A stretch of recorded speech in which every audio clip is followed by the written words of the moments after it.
He helped to organize this class as well for all of you on the internet and here at the Cal EPA offices. So we have a lot of presentations today up until 2 o'clock. We have a special presentation on international water sanitation and hygiene from Nick Shadow, who's also in the Division of Drinking Water. But I would like to present our first speaker for the day, and it is our Deputy Director of the Division of Drinking Water. Her name is Cindy Forbes. She is a civil engineer, professional civil engineer from Cal State Fresno, and she's worked for the Division of Drinking Water since she was a student into present day.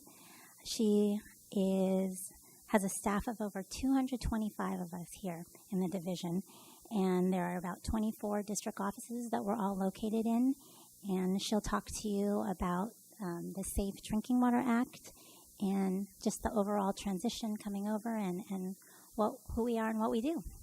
So I'd like to hand it over to Cindy.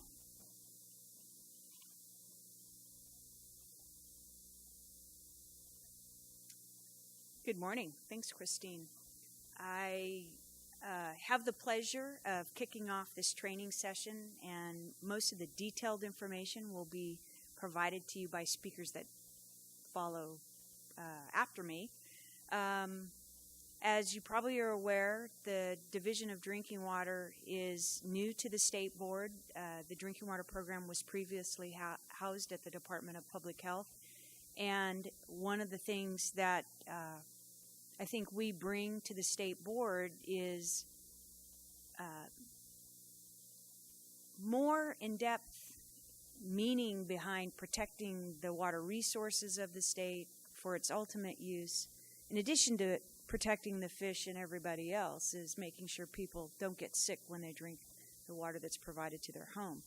So with that, I'll get going.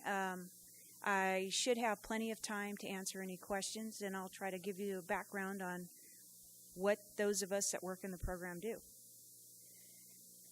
California has primacy delegation from the U.S. EPA to enforce both the federal and state Safe Drinking Water Acts. We have nearly 7,500 public water systems that serve more than 37 million people here in the state.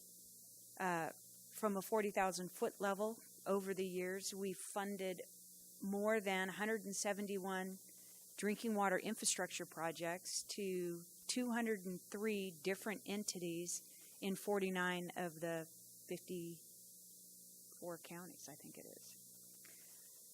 Of those, 112 of the projects have been completed and are in repayment, and means that we have about $40 million in repayment stream coming back into the Division of Financial Assistance that's now available to be reloaned out or reused again. That's the whole point behind a revolving fund. Over the years, we've awarded more than $1 billion in funding to applicants that consists of both low-interest loans, zero-interest loans, and then principal forgiveness or grants. As I mentioned earlier, the drinking water program was reorganized when it came from the Department of Public Health over here. And the new Division of Drinking Water consists of 3 branches, of which you'll hear a lot more detail about later today.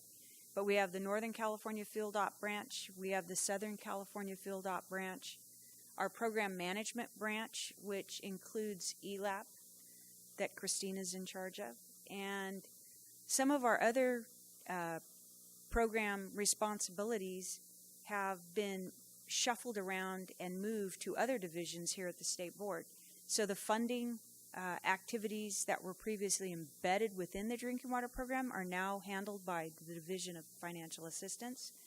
Our OpCert program is now combined with the wastewater certification program in DFA, and our environmental review unit that was previously part of the drinking water program is also at DFA.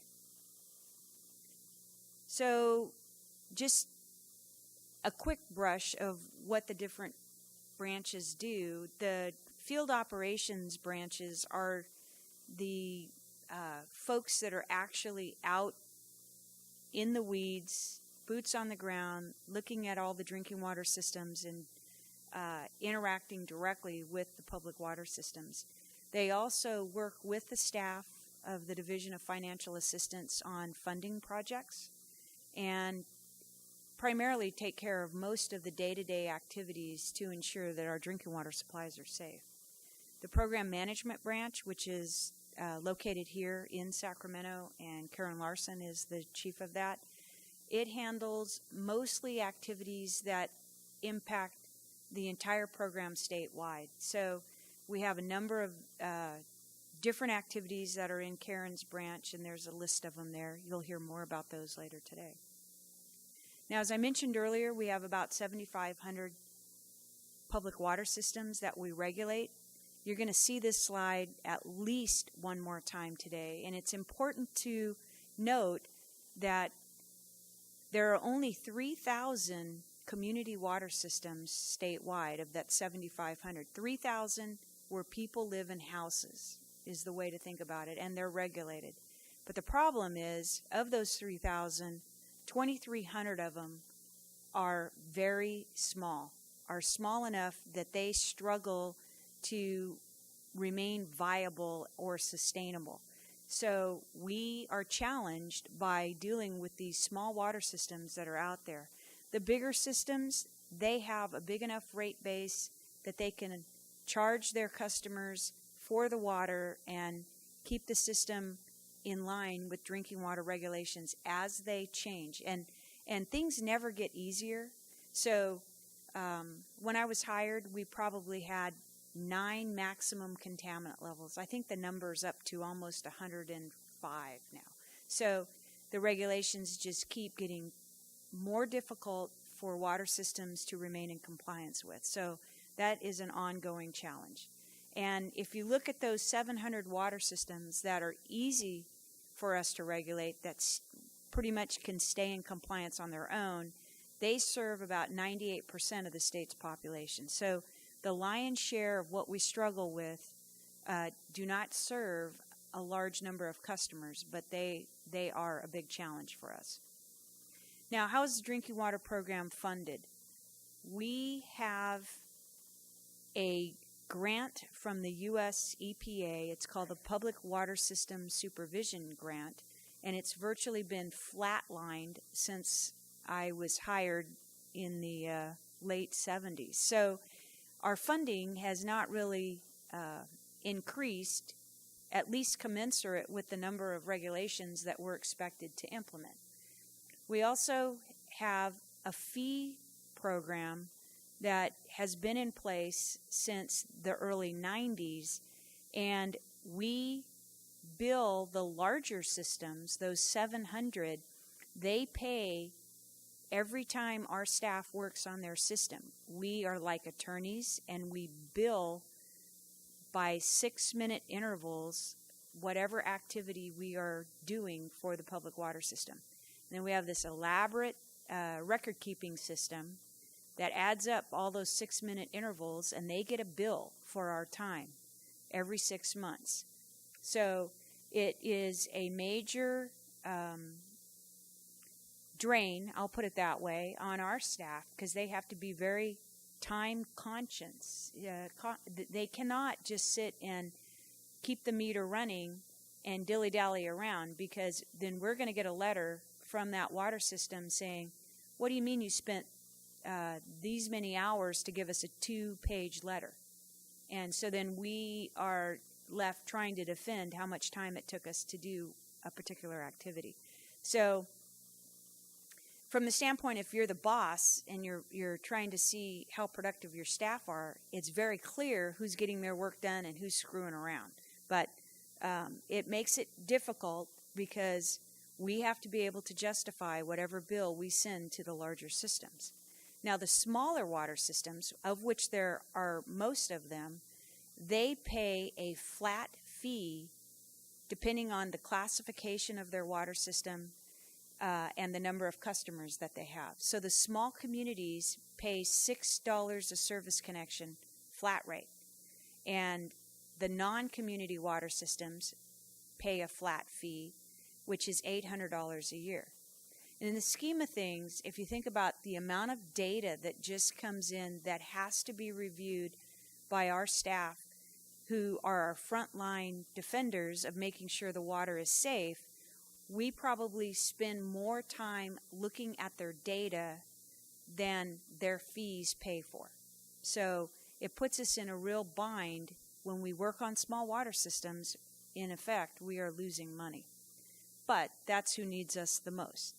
So moving forward, we hope that there's an opportunity now that we're here at the board to revisit how the drinking water program is funded, at least to make it possible for us to spend our time where the water systems need us the most.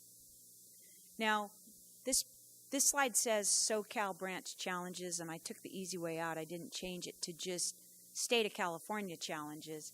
But if you look at the italicized information there, this estimate is probably about 5 years old. Oh, is it not showing? Sorry, I'll read it to you. It says the EPA estimates that over the next 20 years, more than $600 billion in water system infrastructure improvements nationally will be necessary. I know that here in California, no matter how much money we have through our funding programs, the need and request for that money greatly exceed the amount of money that we have. But what I wanted to highlight is to just demonstrate the kinds of challenges that we have here in this state. For the foothill communities, I don't know how many of you possibly live in El Dorado County or in the foothills and then drive down either 50 or 80 to work every day. But those communities up there typically rely on what are called hard rock wells. Those wells are very dependent on precipitation. We are now in a long drought, and what has resulted is that as we've moved through these drought periods, people with hard rock wells don't have any water in August and September. And we found last year people were having water supply problems earlier in the year, like June. We had systems running out of water. In the Central Valley, where we have a lot of agriculture, we have high nitrate, we have arsenic that's naturally occurring, we have chromium trichloropropane, which is a fumigant carrying product, we have dibromochloropropane, and naturally occurring uranium. Down in the LA Basin, which was heavily industrialized after World War II, we have perchlorate contamination. Perchlorate is a solid rocket fuel that was used by the military and got into groundwater, and it's a very dangerous contaminant because it impacts the thyroid's ability to take care of the iodine consumption, and so it's very, it's an acute threat, just like nitrate. As you know, or if you've read the paper, we have a bottleneck here in this state as water comes down from the state project through the delta. And so the lower half of the state, where most of the people are located, we have inadequate delivery systems, at least from the standpoint of there's no water to be delivered a lot of the time because they aren't pumping through the delta.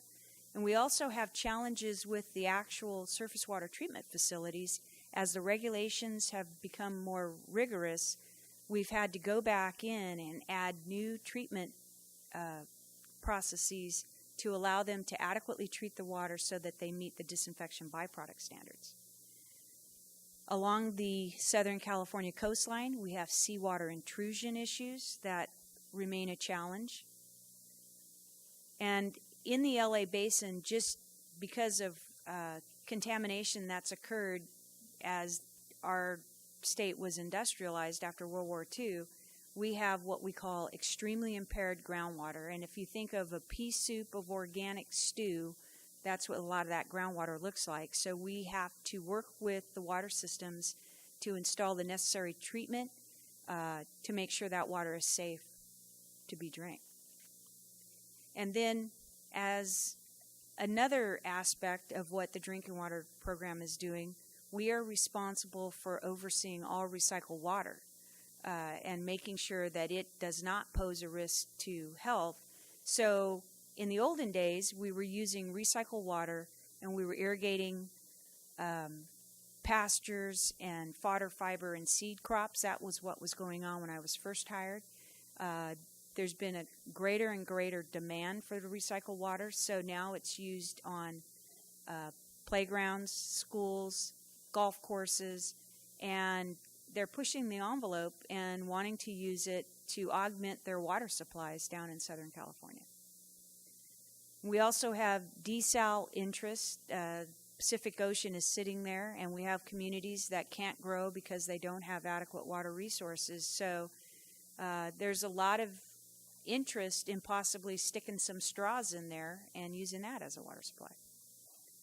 So this slide somewhat just captures some of the water supply challenges that we have. I've talked about some of them. But as climate change continues to impact the water resources available in this state, I think this weekend you guys saw a lot of rain come at once, and I wish that would happen a few more times, like about 20 between now and June, so we could fill up our reservoirs and we'd get some snow. But we're not going to turn this drought around with a few wet weather incidents. We have problems with the Colorado River supply. They're in the middle of like a 10-year drought on that resource, which is another imported supply that supplies much of Southern California. So we have some constraints, and we are working with the bigger systems to make sure they can handle it.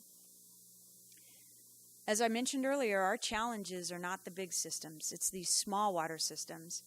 They serve tiny communities. They could serve a school. They could serve a business or a transient population. When you go skiing, it's likely that this ski resort is one of the systems that we regulate.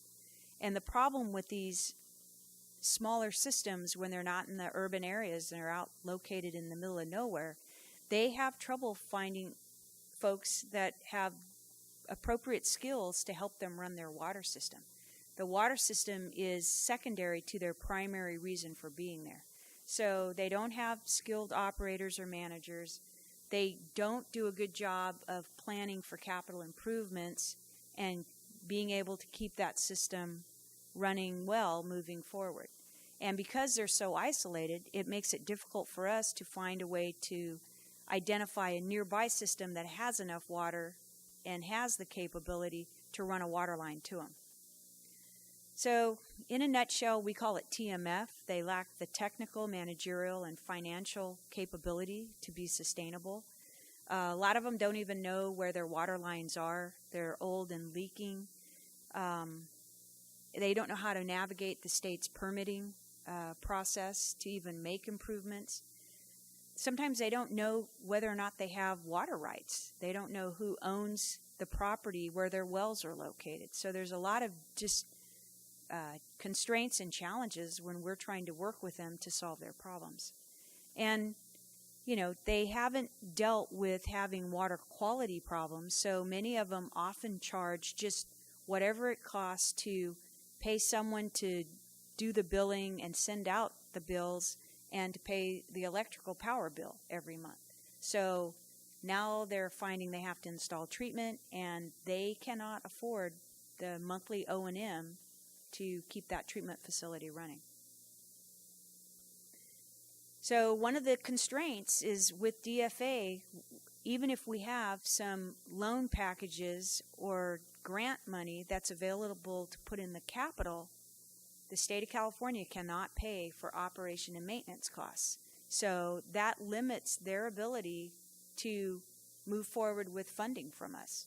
And so they don't have enough customers. So if you have 20 customers and they have to analyze, say, for nitrate every day at a lab, that $50 nitrate sample, if you just do the math, the typical customers can't afford to do that monitoring. So, and as they get treatment, it means you can't have like a D1 operator, somebody who doesn't have any real treatment expertise. So every time you increase the amount of treatment, they have to have a more qualified operator. So then the costs of providing that operator go up.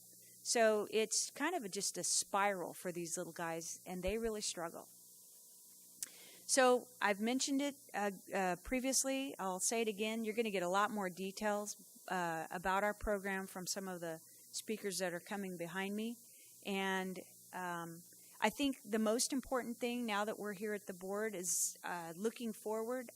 I'd like to see the Division of Drinking Water have some time to work with some of the other divisions and see where we can possibly have some synergy in some of the activities you guys are doing, and we welcome that and look forward to some opportunities to collaborate with the other divisions. And as everybody knows, affordable, accessible, and adequate supply of drinking water is a human right here in California. And that's going to be a challenge for this program as we move forward. So with that, I'll answer any questions you might have.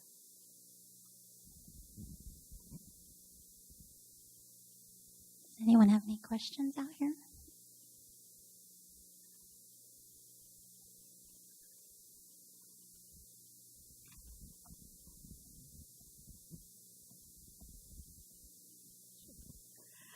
Cindy, great presentation. I'm really excited to hear the rest of it and learn more about what the division is doing to expand the little that I know. So my question is, when the division was made part of the water board, I thought there were like 300 employees, maybe half here in Sacramento, the other half in district offices. What is the plan right now for the district office employees? Is there a plan to merge them with our regional board staff where they're located nearby, or what's the thinking on that right now? Well, I think part of the transition plan was that there would be no immediate plans to do any merging. What we find is our district offices, we regulate based on a geographical basis, whereas the regional boards go by basins.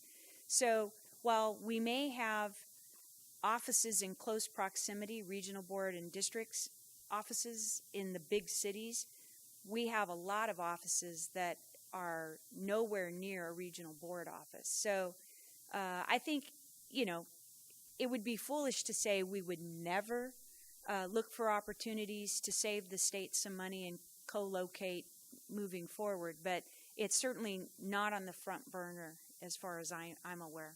So, thank you.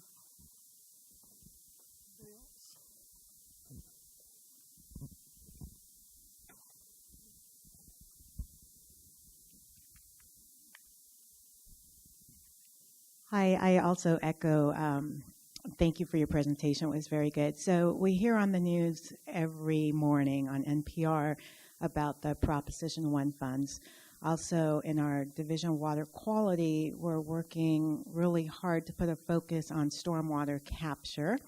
There's also been the recent efforts to get the drinking water community understanding not only the Safe Drinking Water Act, but also the Clean Water Act. So just a kind of a high-level question.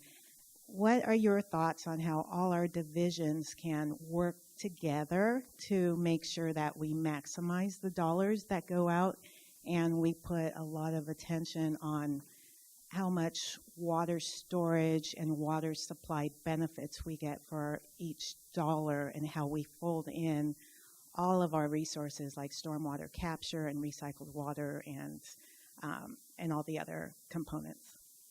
Thanks for the question. It's Diana, right? It's amazing. I haven't been here very long, but I'm starting to know the names of the people in the audience. I kind of like that.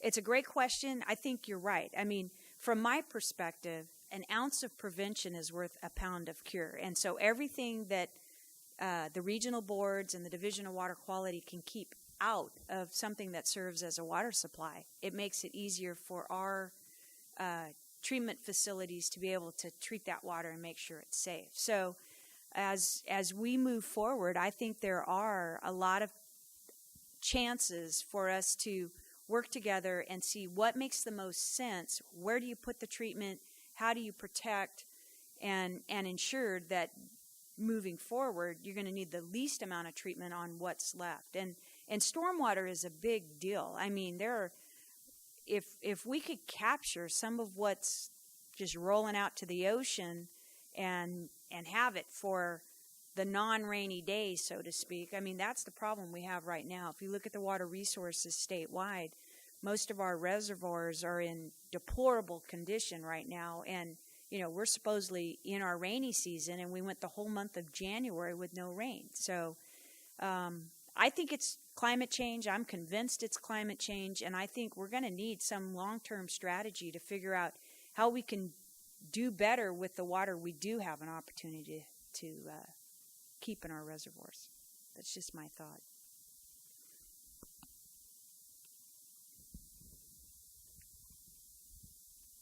Yeah, thanks a lot, Cindy. I really enjoyed your presentation. You came out to reach out to the California water environment.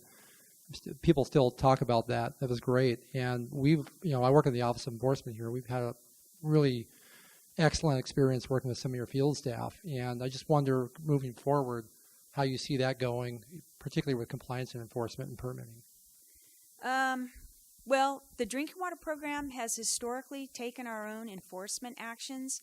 And the one thing I'll say is we kind of joke about it. I shouldn't say this, but I know there's a lot of appeals to the board of actions taken by the regional boards. And most of the water systems, when they've done something wrong, they know they've done something wrong. They don't appeal it. They'll pay their fine, and they just want to move on. We don't get a lot of pushback. And I think the big difference is when a water system doesn't meet a maximum contaminant level, they have to send a notice to their customers that says something along the lines like, the water we served you didn't meet this standard, and it may pose this sort of risk to your health. They don't like doing that, and they do everything they can to stay within the confines of the law. It's an exception rather than the rule. And other than total coliform rule violations, we don't have a lot of non-compliance. The ones who are struggling right now are the little systems where the arsenic standard was 50 parts per billion from the beginning of time until January of 2008, when the feds lowered the number from 50 down to 10. Well, nothing changed about the water delivered to their houses. But on that day, that water no longer met the standard. And it's very expensive for them to figure out what kind of treatment they should install and how are they going to return to compliance. But I don't see us having more enforcement or it being more difficult moving forward. I've used my time up, too, already. Sorry. You guys will have to just pester the rest of these guys. Anything else? Okay, thank you, Cindy. Thanks. Okay, up next is Bruce Burton.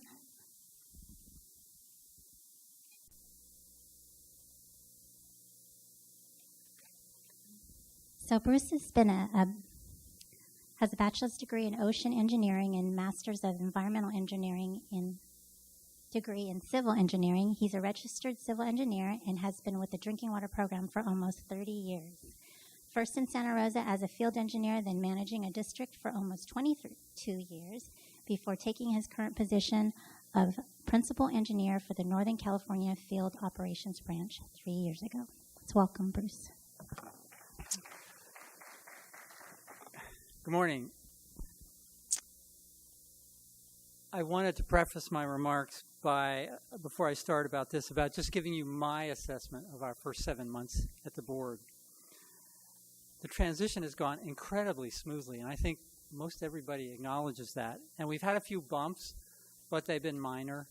I think it'll take a little time. It'll take a little more time to blend our two cultures because we've historically done things differently from the board, but we've already seen advantages to being here and working with the other divisions, especially last summer and last spring when we were immersed in the drought and being able to work directly with water rights, which we hadn't done before.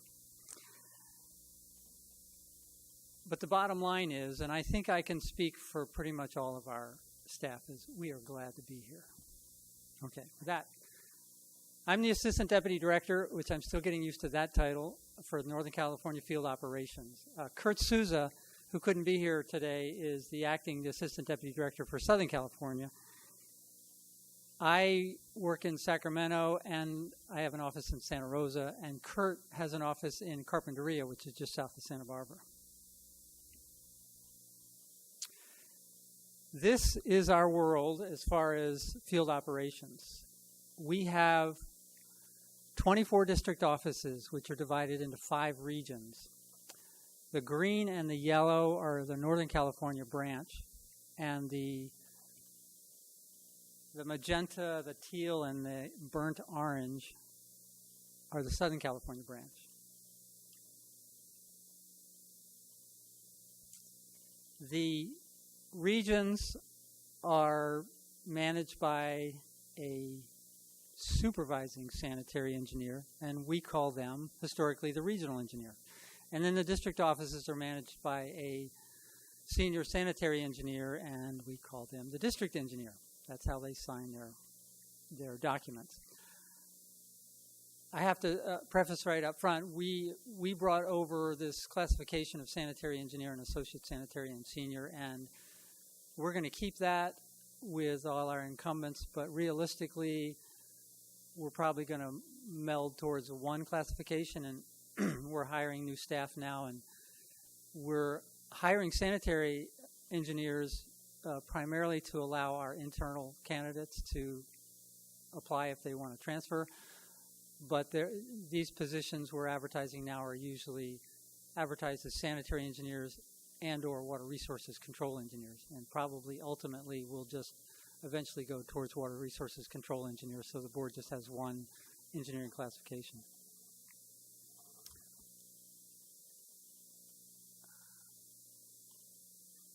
As Cindy alluded to, the regional boards are divided by water basins. We are divided by county historically. Most district offices are assigned a certain number of counties, and in certain district offices, say there's 4 district offices for LA County just because of the workload in LA County. And then in the Central California region that covers the Central Valley, because of the number of systems, several districts share systems within each county. But most districts just are assigned water systems in particular counties.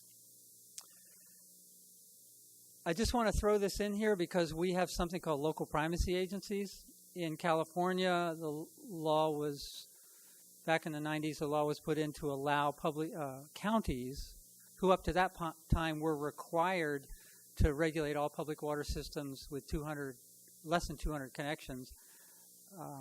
EPA didn't like that, so the law was changed, and the counties were allowed to apply to do that program under a delegation agreement. Right now we have 30 counties that do that program. When we started, we had 38. This map up on our website hasn't been updated yet because we lost 2 LPAs last year. Kings and Tulare County gave up their program. But we're partners with them, and everything we do, they're required to do also. This is not a great slide, but this shows an org chart of just one of our regions, the Central California region. There are 5 district offices, and I just wanted to talk about our staffing. Our offices are staffed with engineers, with environmental scientists, with sanitary engineering technicians, and usually clerical staff, office technician. In all our districts across the state, we have anywhere from 2 to 6 engineers in an office. We have from no environmental scientists to a maximum of 3, and some offices have sanitary engineering technicians, some don't, and about half our offices have clerical staff, office technicians. Part of this is based on workload, but part of it is based on just historical staffing, and part of it is based on the unlucky districts that had vacancies when we had to give up positions. So say our Santa Barbara district has 2 engineers, and they were one of the unlucky districts who ended up losing staff when we needed to give up positions. We're hoping to rectify resources to be more in line with our workload since we've come to the board. Based on the limited amount of time we have, I'm only going to go into what I consider our most important responsibilities that districts have to carry out. Probably the top priority that takes up much of our time are sanitary surveys and inspections. Sanitary surveys are defined by US EPA, and they have mandated frequencies that we're supposed to accomplish to retain primacy. And there's 8 elements to be able to label an inspection as a sanitary survey. And the 8 elements are up on here. We need to inspect the water sources, the treatment facilities, the distribution system, storage tanks, pumping facilities. We have to go over all their monitoring and reporting data, water system management and operation, which includes limited financial assessment of the system's capacity, and then operator certification requirements. These elements, if we do them well and we do them completely, give us a very good picture of not only the system's current compliance status, but also their ability to stay in compliance in the future. Next, I would say issuing of domestic water supply permits and permit amendments is really important. State law requires that no person, and person is defined as almost any entity or a person, can operate a public water system without getting a permit from us. In addition, state law requires that they can't change their water system once we issue a permit. They can't change their source, their treatment, their distribution system without, again, coming to us and getting a permit amendment. This requires that we review plans and specifications, produce a permit document. We'll usually go out and inspect whatever facilities they have before we issue that permit. Cindy alluded to enforcement actions. We have when did we get enforcement authority? It was just early 90s. Before that, we didn't have enforcement authority. But we do now. We issue citations and we issue compliance orders. They're administrative actions. We have authority to issue administrative penalties up to $1,000 per day per violation. In the legislation that transferred us to the board, the authority to issue not only permits but enforcement actions was delegated to the division deputy director for the division. So Cindy Forbes is directly delegated by legislation to issue those orders and permits. Historically, we have delegated that authority down to the district engineer under specific guidelines.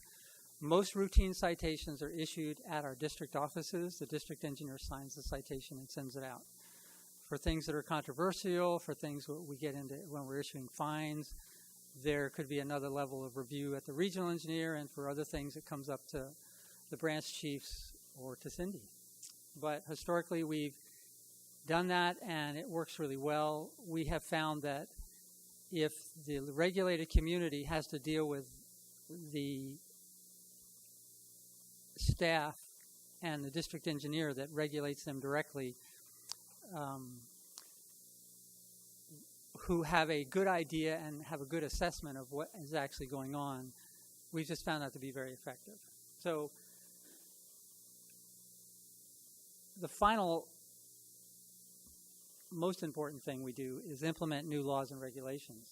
And by that, we provide training for public water systems, especially small public water systems. As Cindy alluded to, near when I started, we had 8 or 9 or 10 MCLs, and now we have over 100. Our laws and regulations have gotten increasingly more complex. So we do provide training. We provide technical assistance in helping them actually implement the regulations. And a lot of times we provide standard monitoring forms to them, and we require them to use those. That makes life easier for them, but it makes life incredibly more easy for us because we're getting a consistent form in for a particular regulation that we can review much more easily than if we're getting 5 or 10 different or an infinite number of different types of data submitted. Other responsibilities, we provide a lot of technical assistance, particularly to small systems.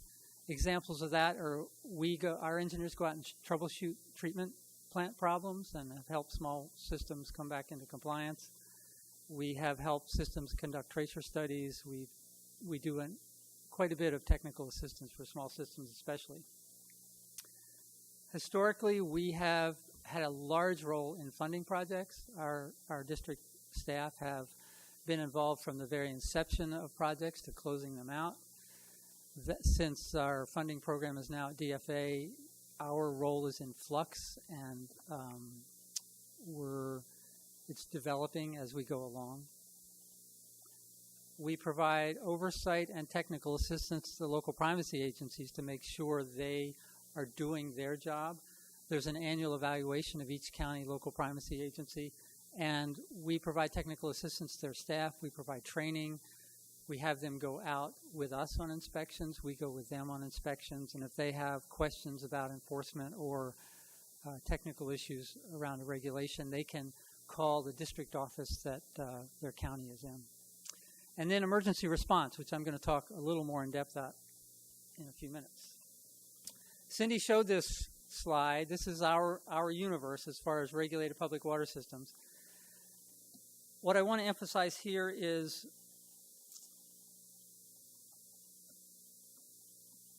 there's 700 of the largest systems, and that's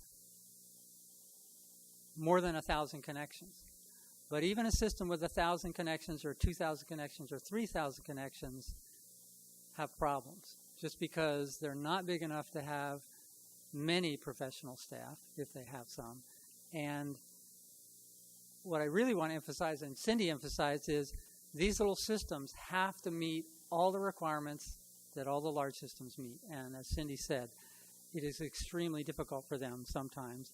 And it's not surprising that they take up the majority of our time. Larger systems with professional staff who do it every day, usually they have the customer base and the staff to be able to know our regulations and comply with them. And as Cindy said, especially the larger systems do not want to be in noncompliance because one of our biggest incentives to keep systems in compliance is the fact that if they violate, they have to inform their customers. And when you have to send out, especially for the larger systems, thousands and thousands of public notices to all your customers, it inevitably is a news item, and it inevitably is something that they want to avoid. Here's part of our universe. This is one end of the universe. This is Metropolitan Water District treatment plant in Southern California and Los Angeles. It produces 550 million gallons of water a day, just over 500 million gallons of water, of drinking water a day. It is a very large, complex plant. At the other end of the spectrum, this is the Point Arena Lighthouse up on the Mendocino coast, which is a bed and breakfast now. This picture in the top right is their whole water system, except for the storage tanks. What you see in that plastic container is a well, a small pressure tank, a small chlorination system, and the electrical controls that need to operate that system. And you see 2 redwood storage tanks. This system produces 0.002 million gallons a day, which is about 2 gallons a minute. So it is a very, very wide spectrum of systems. One of the things, and I don't have a picture of, one of the things that makes our job so challenging sometimes is even small systems. I'm thinking particularly in Clear Lake, up in Lake County, which is a terrible water source, especially when algae is blooming. They have a bunch of small systems around the lake that have some of the most sophisticated treatment plants that we regulate, because they have to treat that water, but they're very small systems. So it's not all small systems aren't this simple, but that's one end of the spectrum. Now I just want to talk a little bit about our emergency response. The drinking water program for a long, long time has had a duty officer program. We have somebody is on call 24 hours a day, 7 days a week. All our senior staff are assigned 1 week every 30 or 40 weeks, depending on who's in the rotation. We respond to any notification of emergencies or spills. When we were at CDPH, because of the way it was set up there, it wasn't unusual to get a call when you were duty officer. I have personally gotten calls for a couple cups of oil in San Diego Bay, which has no relevance to drinking water, but we got calls for anything.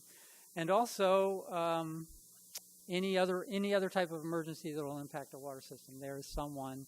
We have a call down list. All our senior staff have iPhones so that we can get a hold of them whenever we need to. We also deal with disaster response. All the ones that are listed up there: earthquakes, wildfires, flooding, mudslides, drought, water quality emergencies, we have dealt with over the years, and more than once since I've been here. I remember the first couple of weeks I was here over in Sonoma County, and the Russian River was flooding, and having to drive through water to get to a particular water system. So our district offices are located in such a place where we can respond to emergencies. And then I'm not sure how this is going to work, but we're also, since we're here, we're going to integrate our emergency response structure in with Cal EPA's emergency response capability, which is misspelled. I just wanted to share some pictures. The upper left is a storage tank from the city of Napa, which was our most recent earthquake. I don't know if you can tell, but the whole top of the tank slid a couple feet to one side, so it's open at the top, and that's just the visible damage. The tank outlet was damaged, and the tank drained, and they had over 150 water line breaks. They had crews from the Bay Area up fixing water leaks for quite a few weeks. But Southern California has dealt with wildfires in recent years. We've dealt with flooding, mudslides. And what we do is we're classified as first responders. We're not out there usually in the thick of things, but we're out there very shortly afterwards. As an example, in the Napa earthquake, the district engineer was in the office within 2 hours of the earthquake, and some of her staff were in that office contacting public water systems. Most of the damage was with the city of Napa, and they worked with the city of Napa for a couple weeks, making sure those lines got fixed, and that if there was contamination, that customers were notified. Also, that the city of Napa had set up alternate places where people could get water because a number of people were out of water.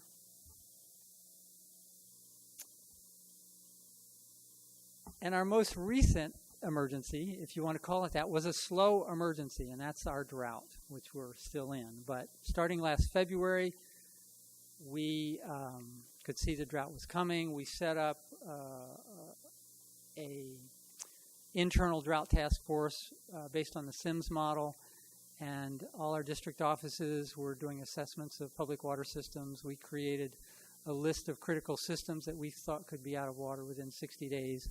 We were heavily involved in the emergency drought funding that the governor provided of the $15 million in making assessments and getting systems to fill out the applications and providing them assistance in that. That effort is in a lull right now, but we anticipate it's going to ramp up again in the next month or two.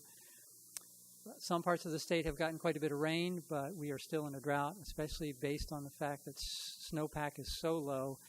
We're counting on another long summer. And this is just to emphasize the point. This was back in the late spring of last year. This is Lake Mendocino up in Ukiah County, up near the Ukiah Valley. This was when the reservoir was at 25%, and there are about 7,000 to 3,000 connection water systems in Ukiah Valley, and for a while it looked like several of them were going to run out of water because Lake Mendocino supplies water for most of the water systems up there. Fortunately, that didn't happen. We had a little late rain, and we had a lot of cooperation between the water systems. And part of our drought emergency funding is going to fund interconnections between most of those systems. Finally, this is my contact information and Kurt's contact information, our email address and our phone numbers. And if you don't have questions now, but some occur later, you can always give us a call or email us. And I just wanted to leave you with a picture that shows you some of the benefits our staff gain from working with us. We have a very dedicated staff. A lot of us have been here a long time because we feel strongly about protecting public health, and it's a great job. But sometimes when you're out doing an inspection and you're climbing up to the top of a storage tank to make sure the screens are okay and the tank is locked and everything is, there's no contamination avenues, you get to see a scene like this. And this is on top of a storage tank in Marin County looking out of the Pacific Ocean near sunset. So that's all I have. So if you have any questions, I'd be happy to try to answer.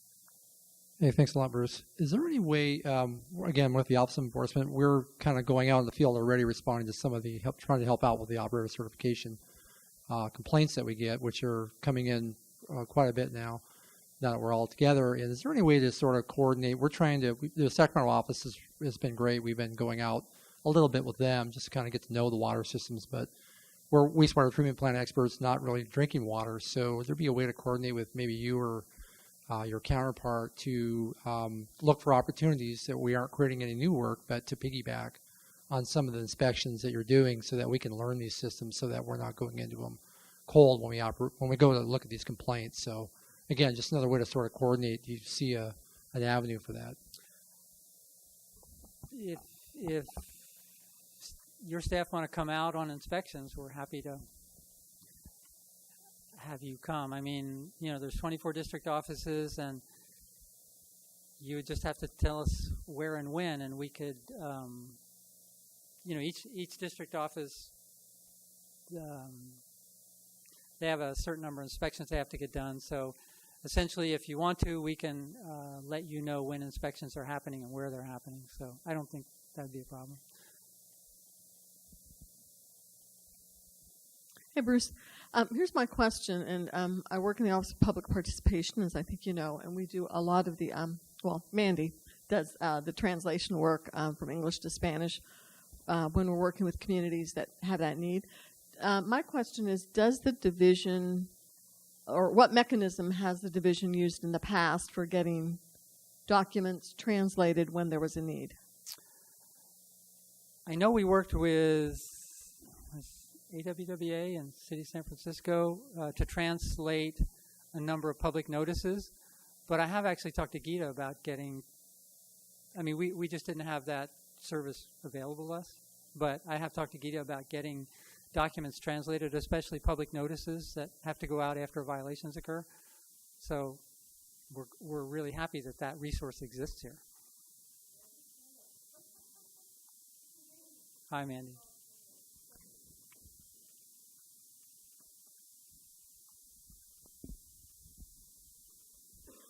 Hi, you may not be the one to ask about this, but now that we're one big happy family here at the water boards, and say I'm an engineer for the Division of Water Quality. Say I wanted to join, the drinking water division. Is that a lateral, complete lateral, or is that a whole different classification of engineering? Do you know?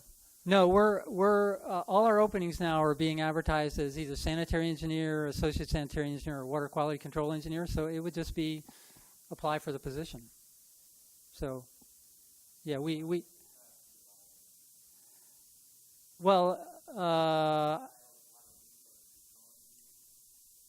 right. If you're a water resource control engineer and you apply for a position with drinking water, you're still going to be a water resource control engineer.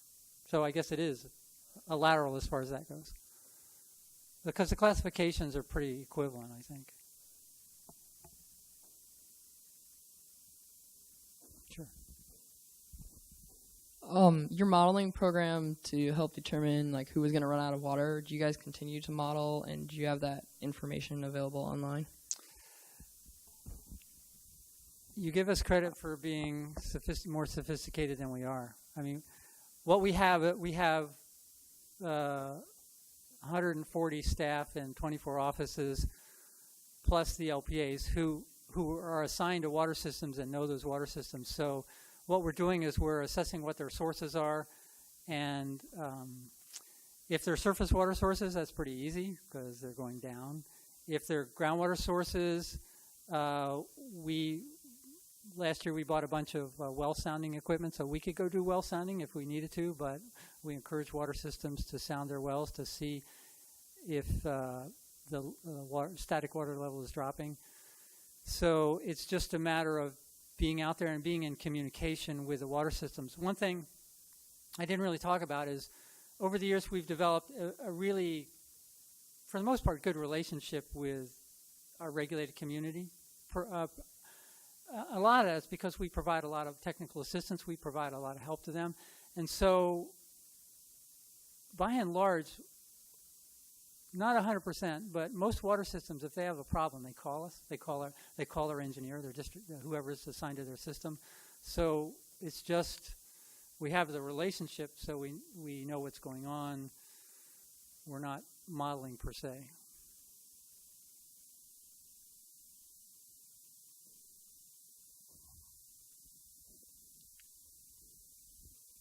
Hey, Bruce, I wanted to ask you about your permits. Just trying to compare it to what we have here. How are your permits? Are they renewed ever? Or if something substantial changes, kind of walk us through that. Just kind of curious how that works. Well, as I said, the law requires that water systems cannot make changes to their permitted system without getting a permit amendment or an amended permit. Our permits describe the system, and the nice thing for us is they were authorized to direct the water system to do anything we believe in our professional judgment is protective of public health. So in a permit, we can put conditions that are enforceable that may not specifically be in the law. So every permit has standard conditions, but then we put conditions based on specific conditions in a particular water system that addresses their deficiencies.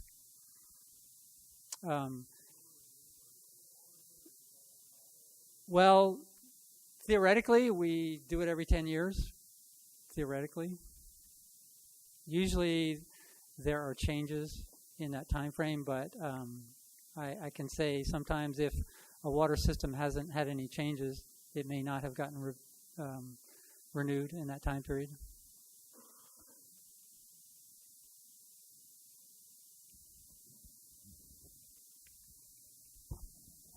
And where are your permits? Are they in drink? Are they in the database? Is something that we could look at? Like if we want to go out to a system, coordinate with you ahead of time, we can look at the permits? You mean actually look at the permit document? You probably have to contact the district office where you want to go to get a copy of it sent to you. I know we're starting to put documents in Drinking Water Watch, which is we have our SIDWIS database, and we're starting to put inspection reports and permits in there, but it's not being done universally yet. All our enforcement actions are on our website. We started that a couple years ago, so that you can go and see any enforcement action we have.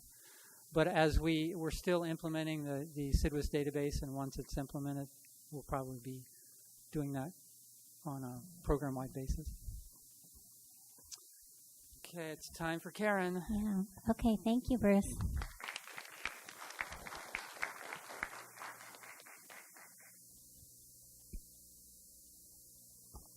Before I introduce myself, I want to add to the last question, which is we are working on implementing ECM in the division. We're getting that going, so eventually we'll have all of our documents available through ECM. All right, so I'm Karen Larson. I did not give a bio ahead of time, so I'll kind of introduce myself for you. I have a bachelor's of science in biology from UC Davis, did some postgraduate work over at UC Davis in aquatic toxicology. I started with the water boards back when I was a student intern back in 1994, I believe, and began as staff over at the Central Valley Board in 1999. And in 2009, despite the fact that I thought I would never do it, I joined the State Water Board and worked on managing the surface water ambient monitoring program, as well as serving as the program liaison to our Division of Information Technology as the director of the Office of Information Management and Analysis up until last July, at which time I joined the drinking water program. So I am the newbie to the program, and I call myself their cultural liaison. Cindy would say I speak board. So that's one of my useful traits that I bring to the program, among others, I hope. So I am the chief of the program management branch, one of the 3 assistant deputy directors, and I do everything else. So not field operations, but everything else is under my umbrella. So all of our statewide activities, things that impact the district offices. So I'm the catch-all branch. This is a general depiction of our org chart. I have the data, toxicology, and emergency response catch-all group, the technical operations section, and then the environmental lab accreditation program. I'm not going to talk about ELAP because Christine has a whole presentation about it, so I have not put any slides on ELAP in my presentation. So I'm going to focus on data toxicology and technical operations. So starting with my technical operations section, it's headed up by Mark Bartson, who happens to be here in the room today. And we have staff that are in charge of regulations development, recycled water, both regulations and permitting, our oversight over our local Primacy agency program, the technical expertise in treatment technology, and treatment device registration. So I'm going to go through each one of those, starting with regulations. So our regulations team really is a team of 2 at this point. My vision is that I build a unit of staff who are focused on regulations. One of the criticisms that the program had prior to moving to the water board, and I can't say that I've improved it quite yet, but that not getting regulations out the door fast enough. So this is a primary focus of my group, and so we're working towards that. The recently adopted regs, and these were both adopted before the program moved over to the water board, are hexavalent chrome, or chrome 6, MCL, effective July 1st, 2014. And this one's really a big one that will cause a lot of systems to be out of compliance with our drinking water standards, and it's going to be really expensive for them to comply. So this one is going to be in the news and a big issue for our program moving forward as we implement the new regulations. Then we have the groundwater replenishment regulations that were effective back in June of 2014. Those were adopted as emergency regulations, but we were given, they will stay on the books until which time we think that they need to be amended. And then we have a number of them that are pending. The first one is point of use, point of entry, which is one of the ways that many systems are proposing as interim solutions to comply with arsenic as well as potentially chrome 6, rather than centralized treatment. So point of use is, at your tap. Point of entry is point of entry into a business like a school, for example. Revised total coliform rule and lead and copper rule are both revisions to federal rules that we need to put on our books so that we can become the primary enforcement program for those rules. 123 TCP is another one that is a priority. We actually have a package ready to move forward, and that's a pesticide that's been used historically, and we are committing to developing an MCL for that. Then we have our ELAP program regulations need some revision, and Christine and her staff are working on those. And I'll talk a little bit more about the last two later when I talk about our recycled water unit. Both surface water augmentation and direct potable reuse are proposed regulations moving forward, or that we're evaluating, potentially moving forward with. All right, so recycled water is in our tech ops section as well. These are some photographs. The top two are places showing places where we've authorized the use of recycled water for irrigation purposes, and then the purple pipe that makes it evident that the water is recycled water being used. And then the bottom photograph is from the West Basin Los Angeles Recycling Facility, and it's a photograph of their microfiltration outreach materials there at the plant. Photo taken by one of our board members. This map looks terrible on my screen, looks much better up there, is a map of all of the indirect potable reuse projects that are either in place, permitted, or proposed. So there's sort of three flavors. There's the permitted ones for groundwater recharge and replenishment, or proposed ones for groundwater recharge and replenishment. There are 8 permitted ones and 19 proposed for groundwater recharge and replenishment. And then there are 5 for surface water augmentation. And so you'll see that they're largely around the Southern California area, which makes a lot of sense. They've always been very forward-thinking in their water supply planning in Southern California. And then where there are other water supply problems and issues in the Central Coast area.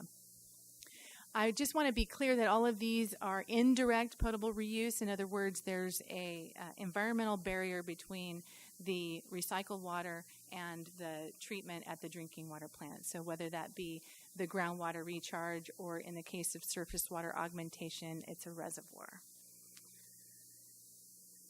Recently, there's been some legislation that's required the program to look into the feasibility of both surface water augmentation and direct potable reuse. There's been amendments to Water Code Section 13563, both in 2010 under SB 918 as well as 2013 SB 322. And this Water Code section requires us to investigate the feasibility of developing water recycling criteria for direct potable reuse. So I'll show a little schematic in a minute, but basically direct potable reuse is removing the environmental barrier between the water recycling treatment plant and the drinking water treatment plant. It also requires us to develop and adopt water recycling criteria for surface water augmentation and convene an expert panel to provide us advice on both of those things. And there's a number of things we need to do by December of 2016, which is not very far out. Our expert panel is charged with advising us on public health issues and scientific and technical matters related to developing surface water augmentation criteria and the feasibility of direct potable reuse, and to also assess additional research that's needed for establishing criteria for direct potable reuse. And they're required to make findings and provide us with a report on both of these things by June of 2016 so that we then have time to get the regulations for surface water augmentation moving should they make the finding that it's protective of public health, and get all of the reports completed by the December 2016 timeframe. So this is the schematic that I mentioned earlier. This comes from some documentation that the City of San Diego has done as part of their proposed surface water augmentation project at San Vicente Reservoir, pictured here on the bottom left. Basically, what you'll see is on the far left of the schematic, there's the secondary to tertiary treatment, so that's your wastewater treatment plant, that then supplies an advanced water purification facility, so between membrane filtration, reverse osmosis, and UV disinfection. And then that supplies the environmental barrier. So in this case, it's the reservoir that allows for blending of the recycled water. And then ultimately, there's an intake some distance from the source that is the intake for the drinking water treatment plant. And I just want to point out here that this is the schematic for surface water augmentation. Direct potable reuse would remove this environmental barrier and also require, and what we're looking at, the feasibility of direct potable, require more checks and balances to ensure reliability of the supply before it gets to the water treatment plant. Not only reliability of the supply, but if there is some sort of plant upset, some plans for discharging the water rather than sending it to the water treatment plant. So there's quite a bit that needs to happen in order to allow for response to potential plant upsets. The environmental barrier historically has been the way that we give ourselves that time. So direct potable is a lot more immediate and of a lot more concern in that regard. Lots to work on. All right, so our Tech Ops section also has a unit of our group that oversees our local primacy agencies. This map you've already seen. You already know that it's wrong. Tulare gave up their program last year, so we have a new district office that's in charge of the Tulare district. And what our local primacy agency unit does is work closely with the district engineers to evaluate the LPA's program. So we've delegated them the authority to implement the Safe Drinking Water Act for systems that are under 200 connections. And so in doing so, we have to oversee that program, make sure that they're managing their program as we would. And so we annually evaluate their program. We just completed evaluations and are writing reports for 2014. We have augmented the evaluations, so it gives us more ability to look at their performance metrics. And we are committing to annually reporting out on the LPA's performance as part of the Water Board's performance report. We have a conference for the LPAs to provide them with training and updates on program activities and implementation that we're planning to do this year in May. And both at the LPA unit and the district office level, we provide technical assistance. And one of the big challenges, among others, is the LPA's data management. They don't use the same data system that we use, and I mean, it's the same story with all of our other programs, right? Always data management is the big sticker.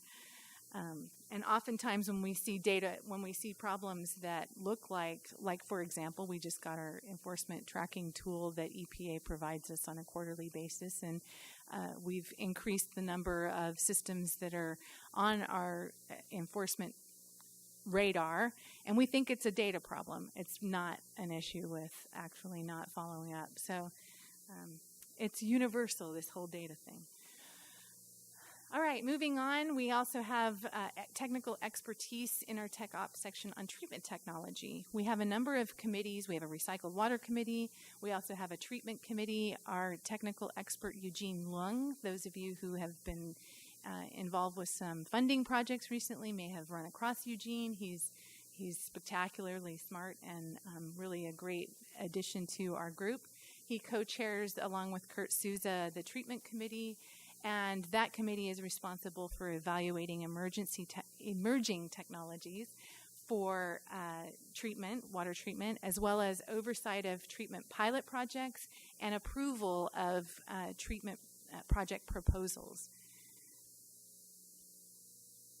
And finally, we have our treatment device registration person. You would think that we would need a unit. We have one person on treatment. Whoops. Go back. All right. Formerly, this program was a certification program up until December of 2013. In January 2014, it moved to a registration program. So any device that's sold in California that makes a health-related claim must be registered for use and for sale in California. The registration program is for us reviewing the certification from an independent accredited organization, and that requires extensive water quality testing in accordance with national standards. So any device that, everywhere from the pitchers that you use on your office desk to a device that's hooked up to your faucet, or even the filtration systems inside your refrigerator, all of those devices need to be registered for use in California.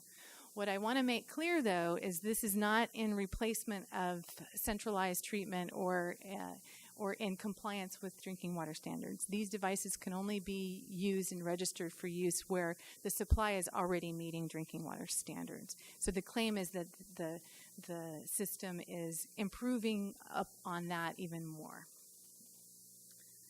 All right, so moving on, that was our tech ops section. Now I've got just all of the loose ends that appear in our data and toxicology group.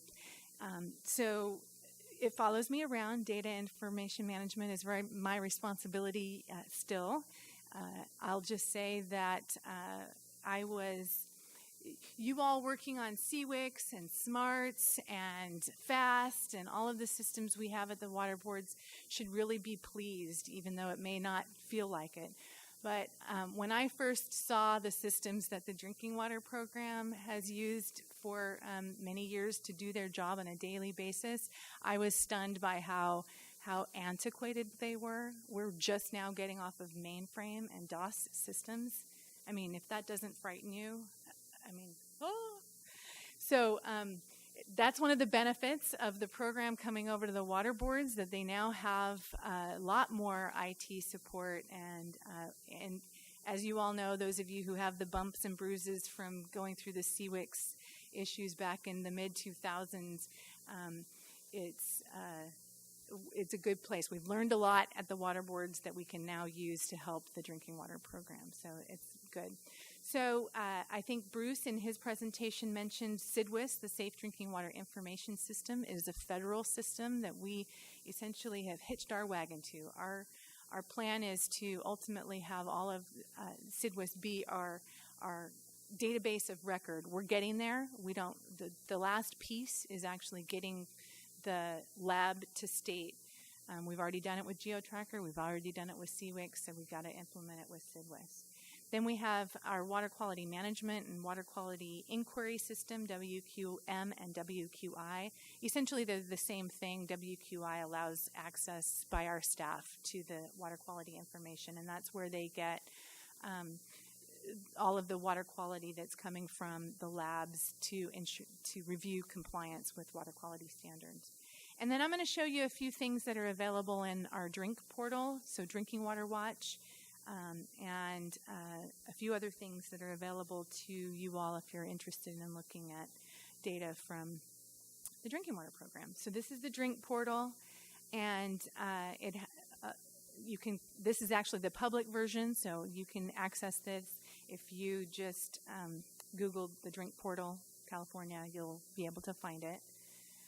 This is Drinking Water Watch. This is the public version, allows you to query about different regulated systems, all of the systems that we regulate in the state. And this is just an example of what comes up when you query. And I queried my own Sacramento Suburban Water District, and so you can get information about the points of contact, the sources of water, the number of service connections, population served, all of that stuff. So it's pretty valuable. This is just a screenshot of the conservation information. Back in last year, the board adopted emergency conservation regulations that required urban water systems to provide to the State Water Board information about monthly volume produced and had to report that out. My staff used the Drink Portal to both create a system by which we could accept that information as well as report out on it. So if you have seen any of the recent presentations to the board on the emergency conservation regs and the progress of conservation throughout the state, much of that information is coming from the Drink portal. All right, then we also have some toxicology expertise, a couple of staff who are toxicologists in my group. They provide program expertise in human health. They respond to inquiries from the public and from the legislature. One that we've been responding to significantly, although it's dying down a bit recently, is possible impacts from Ebola. They also provide technical expertise in the development of MCLs. Finally, we have a single person who is in charge of our emergency response program. Now, that doesn't mean that they're the only one that does anything. Bruce already mentioned that all of the district engineers as well as the regional engineers and the branch chiefs all have to serve as duty officer for a week at a time. My staff actually organizes that program and makes sure that we have someone assigned for every week of the year.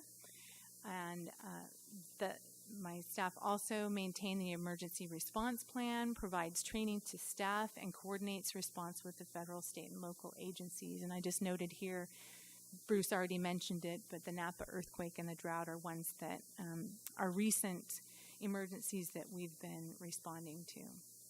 And then because we're in Sacramento, the program management branch gets a lot of extra credit tasks. So I thought that I would note all of these extra things that we do. We're in charge of getting the Safe Drinking Water Plan over the finish line. I won't get into it in too much detail since I'm using up almost all of my time, but it's a requirement of the legislature for us to provide information to the public about the quality of drinking water in the state and priorities for how to address problems that we identify in the plan. We also have the Small Water Systems Implementation Plan, whereby we're focusing on small water systems that are out of compliance and figuring out how to get them at least up to the same level of compliance as we have with the large water systems. We have done a lot of responding to legislative inquiries and legislative proposals. The good news is everybody's very interested in drinking water. The bad news is that it's been a huge workload, not just for my staff, but also for Bruce and his staff. And of course, as you all know, responding to board members is also a workload. And again, because there's a lot of attention on drinking water, they're being asked to make a lot of presentations and get a lot of questions from stakeholders about drinking water. So we spend a lot of time responding to our board members' requests. We also have a lot of reporting requirements to US EPA that we organize. And then because the laboratory did not move over with the program, but we still need to have access to a laboratory to maintain primacy for the program, we manage a contract with the DPH laboratory to ensure that we have access to the lab for anything that we need to maintain primacy. So those are my little extra credit items. And with that, I've only given you 5 minutes to ask questions, but if you have any, I'm available.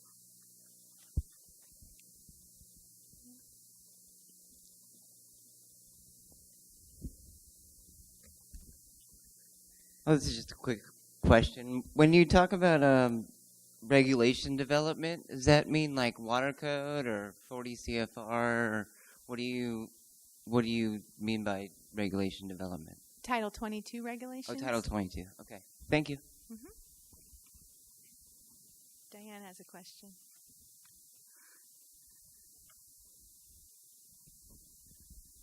Okay, thank you. So my first thought with the local primacy areas is, with the economy and so forth and the local resources being tight, what's the incentive of a county to carry forth their own program versus having our state program take care of that responsibility? I'll let Cindy or Bruce augment it, but it's my understanding that it's the desire to have local control.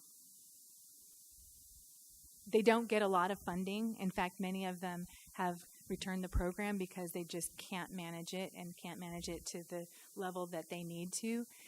Tulare County has probably most of the problem small water systems in the state, and so they just realized they just could not manage it themselves. Did you want to add anything? Yeah. All right. Nothing else? All right. Thank you for coming. Thank you, Karen.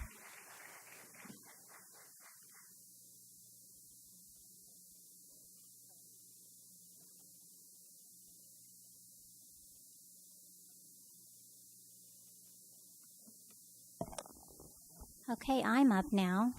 I'm multitasking here, moderating and presenting and everything else. So I'm also a newbie to the Division of Drinking Water, kind of, and I'll explain. So I also have a BS in biology from UCD, and I was a student in the Underground Storage Tank Cleanup Fund for a while, and then moved on to Region 5 at the Central Valley as a permit writer, an inspector, and I was taught how to inspect by Leo Sarmiento out there in the audience, doing a lot of enforcement activities and pulling samples, the exact samples that are taken to ELAP laboratories, and I audited comprehensive stormwater programs. So I got a lot of experience at Region 5, Central Valley. Then I moved on to the state board, and I led the stormwater program for the municipal stormwater permit. Took that to the finish line. That was a pretty big milestone in my career. And then I moved on to the Office of Public Participation, facilitating and negotiating environmental agreements and contentious issues, helping the state board get a lot of those projects or permits or policies across the finish line. And then I took my boomerang position, what everyone calls is working in the environmental review unit in the drinking water program at Public Health. And I stayed there for just under a year and then came right back when they transitioned us over here to the state board. And now I'm here as the chief of ELAP. So I'm really happy to be back at the board to see all these familiar faces. So I put up this slide to tell you a little bit about, why ELAP exists. It exists because of an Environmental Laboratory Accreditation Act that was put into play about 20 years ago. And there was a lot of agencies that were taking their regulatory samples to laboratories, but there wasn't one way to ensure that the laboratories were following the standard method, any EPA method for an analyte. There was just no consistency. So they adopted this act, and it ensured that there was an accreditation program in California and that there was a fund to sustain it. And also that there would be an environmental laboratory technical advisory committee to advise the accreditation program on technical issues. And that committee is made up of small laboratories, large laboratories, commercial, municipal. It also is represented by the other agencies other than the Water Board that take their samples to laboratories. So, for example, Department of Toxics, Food and Agriculture. They have issues with pesticide residue and other issues. So we meet with them regularly. So that's really how ELAP came into play many years ago. Our backbone is based on the Health and Safety Code and the California Code of Regulations. And a thing to know about ELAP as well is that the Division of Drinking Water must have an environmental laboratory accreditation program to maintain primacy. So you have that consistency and to ensure that the samples are defensible and are of good quality data. So I put up this slide to show you our organization. And if you remember Karen's slide, so you have the 3 branches. You have, or I think it was Cindy. So you have Karen's branch, and ELAP is right under Karen's branch. She has the 2 other programs under her branch. And so this is ELAP. We have 25 employees, and there are 3 field offices. There's one in Glendale in the Los Angeles office, if you could see right here to your right. And then we have the Richmond, Northern California office in the middle and the Sacramento field office here. This office is pretty different than the two other field offices. They work. They not only have auditors and inspectors that work at ELAP, but they work on program development, research. If there happens to be some new issue, US EPA is starting to regulate strontium, and so we're going to try and work it into the methods that the laboratories are proficient on and accredit that. So that's a special unit here in Sacramento. But mostly all of these folks are auditors and inspectors. So they go into laboratories. If a laboratory submits an application, they submit an application for a field of testing. For example, if it's a water treatment plant for drinking water, they would request a field of testing for drinking water, so chemistry or microbiology in drinking water. So, and then we have some senior environmental scientist specialists on this side that assist me on different program issues. They mostly work on aquatic toxicity and bioassay inspections for laboratories. A lot of you all here at the Water Board require that in your NPDES permits, so they go out and ensure that they are following appropriate method by US EPA. So that's us in a nutshell. So as I said earlier, we evaluate and accredit laboratories, and what we do when we go in there, we ensure that they're following quality assurance, quality control, and following the method that they are applying for accreditation, so that they have quality data for regulatory purposes. And then we accredit laboratories for, as I said earlier, drinking water, wastewater, shellfish. That's we work closely with U.S.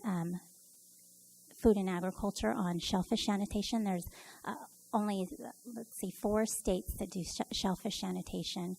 Alaska, California, can't remember the others. And food pesticide residue, as I mentioned earlier. So a lot of the California Food and Agriculture permits require their permittees to use an ELAP certified lab, and also Department of Toxics for hazardous waste. So that's essentially what we do, and we monitor, these agencies monitor the environment to ensure that their analytical data is, from an ELAP laboratory, and they have to demonstrate capability in running those environmental samples.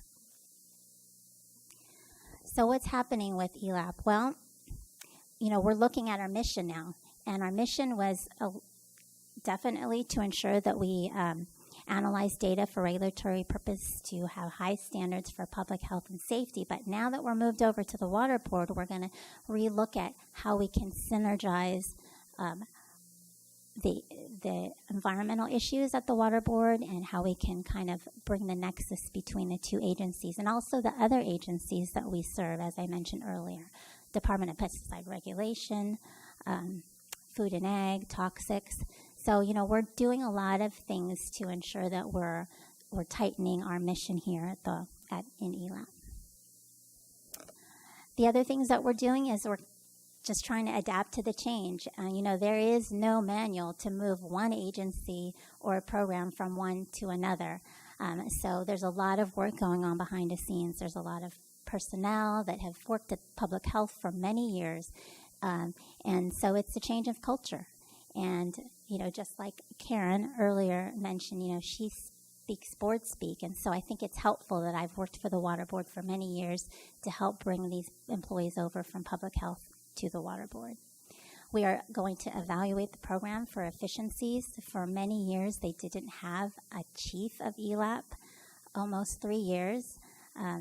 Their chief, Dr. Colisingham, retired, and they were unable to fill. So there's just a lot of issues that ELAP is dealing with as far as looking at seeing if the program's working as efficiently as possible, looking at the metrics, ensuring that we are doing things as efficient as possible. And then also we're looking at, as I said earlier, kind of aligning the Water Board's programs with ELAP, since it came from a new agency, ensuring we have policies and enforcement. We have an Office of Enforcement that we're working with to inspect laboratories to help us just change from one agency to another. And we're also making sure that we have some priorities for the program, because when you don't have leadership for many years, you just kind of flounder, and we're making sure that we are going to be a strong program in California.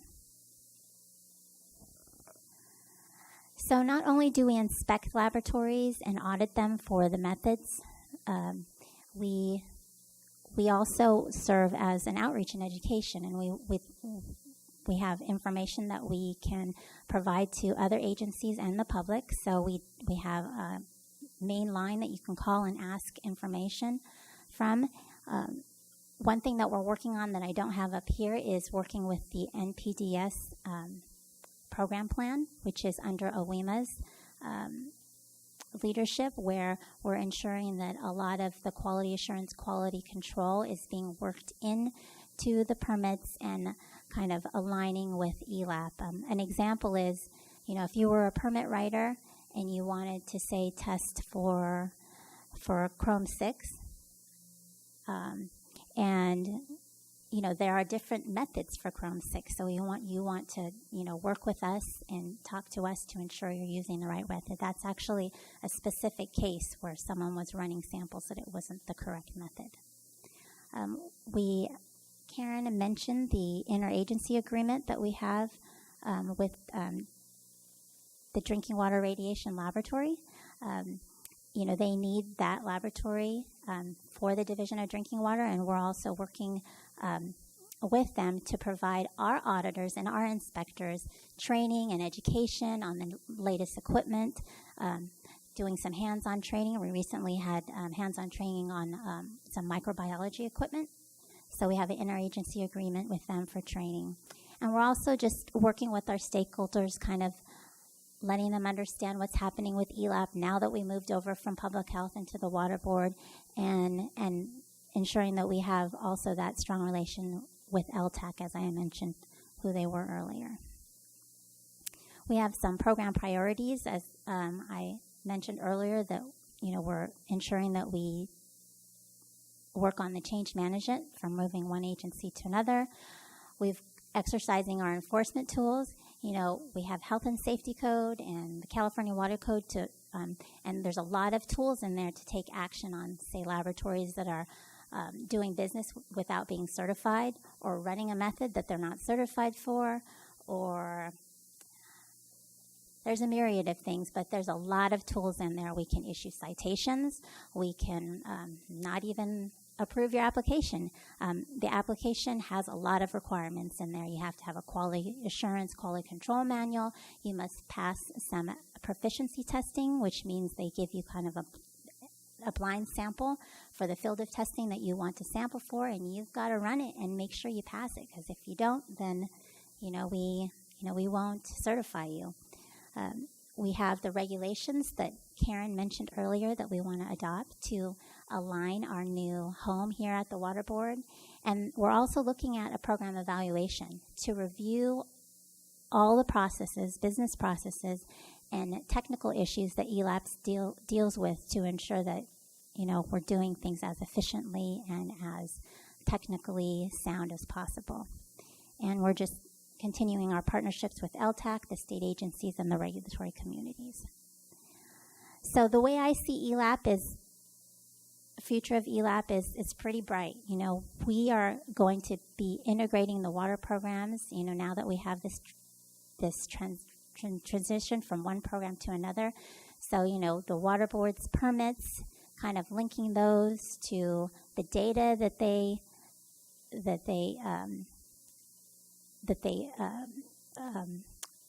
provide, and kind of looking at that more closely. A lot of times the data that comes out of an ELAP laboratory, they're not closely looked at. So we're trying to integrate all of those programs.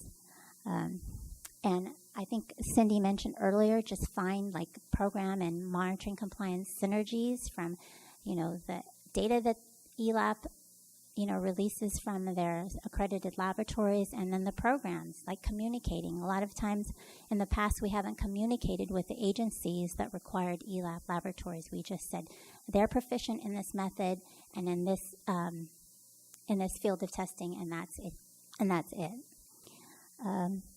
And really just to strengthen our laboratory systems and the quality of the data to ensure public health and safety.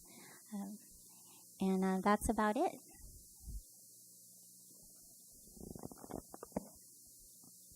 I have a question over here in the audience. Good morning, Christine. Hello. I actually have two questions for you. The first one is, how many ELAP certified labs are there in California? Because I don't know if you remember in stormwater, we got the complaint that when it rains, they get slammed with a lot of samples and stuff. Mm-hmm. So. There are 700 laboratories in the ELAP Oh, that's a lot. that we certify, yeah. That's And they're great. all across California. We've got 30 out-of-state labs, 1 or 2 out of the country. If anyone wants to do business in California, they can submit an application and be certified, Okay, thank you. And, well, this kind of leads into my second question. So is there a significant difference between the ELAP and the national ELAP program? So there is the National Laboratory Program that you're mentioning. It accredits different states as accrediting bodies, and they were formed by EPA, and they turned into a private company, a private organization with board members and chairs. And what they do is they provide consistency throughout the United States on ensuring quality assurance, quality control, methods, auditing, everything you can imagine. And so they are different. They're the program. We used to be an accredited body, and we withdrew. As I mentioned earlier, there wasn't a lead or a chief of ELAP for a couple years. But there is a lot of good elements, part of this NELAC or TNI. So there is a difference, And then we have our own program that we accredited, and we have a quality assurance manual and quality control manual that's required to have primacy in California. Cool. Thank you.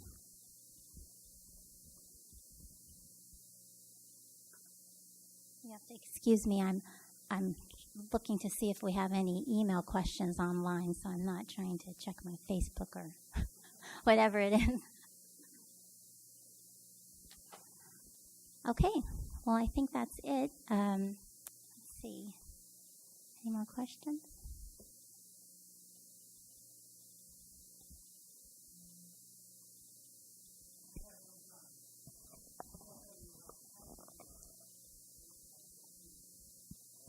Oh. Wow, thank you. Thank you, Bruce. Yeah. So we had a special brown bag presentation by Nick Shadow, but unfortunately he's not able to make it. So I think we'll break and come back at, let's see, what time?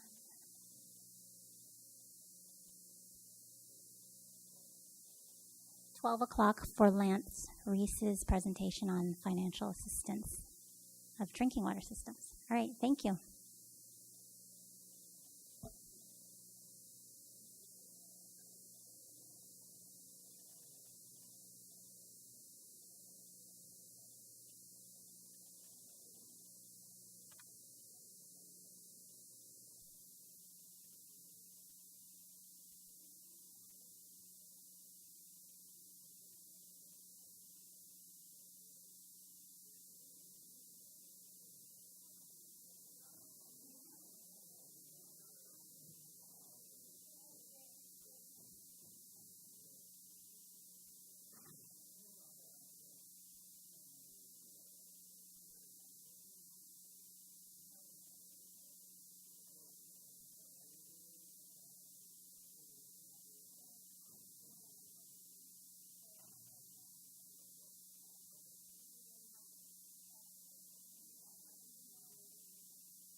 okay to come up? It's okay with you. Yeah. So I'll have her give like maybe the 5-minute update on ELAPS. And we're going to have everybody from each region, our regional people, just kind of say what's going on in their region, and she can give us the 2-minute version of ELAPS, unless there's more that you'd like her to say.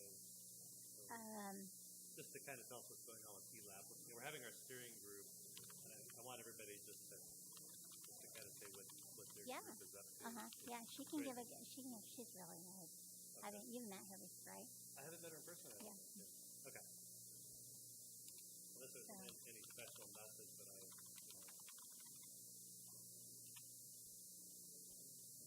So how are you doing? I I'm doing like that pretty shirt. My daughter would love that purple shirt. She loves. Hey, you want a couple of zebra shirts? Oh, she's lucky. I got a couple on eBay if you want them. They're kind of big. The shirt was made like 27 years ago. Oh, yeah. Would you like one? I would love one. Okay. Yeah. So what have you been up to? Oh, gosh. That's a big question. Yeah. Filling our positions for the recycled water that's going on 5 or 6 weeks that I work by. Not at my mom's and keeping up with my kids. Yeah, Like that. Kind of find time for being saved. How about you? I went to DC last week. Where? I went to DC last Did week. you really? Yeah, for the National Accreditation Program Forum. Oh my God. Let me tell you, they were so surprised that we were there. Oh, you went to the class? No, the whole training for the, well, it was like a forum for the entire United States on the accrediting bodies that are part of the national program, right? Okay. And they were so surprised to see someone from California. Yeah. But you know what? It was really sad because everything that we've heard about the rumors that were published in the United States is what they're talking about. It's true. So it's not just for me. Yeah. Good to hear. Oh, yeah, like, yeah. You've gotten to the bottom of things. Yeah, there's the shock. Like, what? Somebody from California, right? Yeah, it's very interesting. Yeah. What do I want to say in that?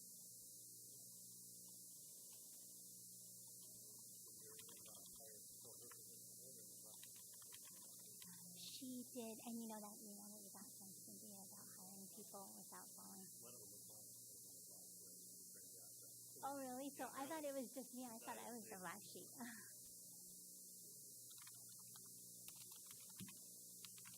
So. The right hand and left hand, because I got when my liaison says, "Oh, have you sent for we'll need a copy of your offer letter," I thought that meant I could go ahead and do it. So, what I need to do next time is tell me exactly what I want to send for it. Just this right hand and left hand. Yeah, you know what my complaint is that it's a liaison unit, right? And it was a pilot project, right? Because we're supposed to always email the liaison unit.